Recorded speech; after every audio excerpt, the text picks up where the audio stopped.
સર્વે ન થતા ખેતરમાં અગ્નિ પ્રગટાવી ખેડૂતોએ સરકારની સદબુદ્ધિ માંગી. આર્થિક નુકસાનીથી ત્રાહિમામ પોકારી ભારતીય કિસાન સંઘે વળતર માટે કર્યો શંખનાદ.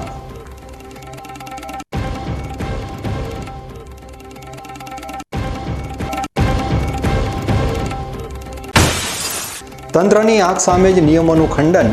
સીએનજી પંપના ગેરકાયદે બાંધકામને લઈ પંચાયત સદસ્યે પોકાર્યો વિરોધ. ન્યાય ન મળે તો મુખ્યમંત્રી અને કોર્ટ સુધી લડત ચલાવવાની ઉચ્ચારાઈ ચીમકી.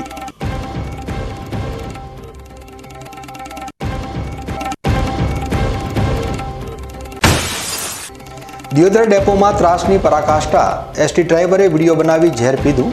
ઇન્ચાર્જ ટીસી અધિકારી ઉપર ગંભીર આક્ષેપ સાથે પોલીસે શરૂ કરી તટસ્થ તપાસ.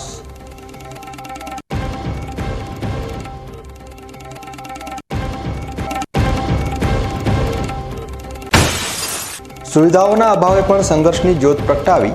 દાંતીવાડાના ભાડલીની દીકરી કોમલે પ્રથમ મહિલા ડોક્ટર બની પંથકનું ગૌરવ વધાર્યું. શિક્ષણની શક્તિથી બે પરિવાર તારવાનો પિતાએ આપ્યો સંદેશ.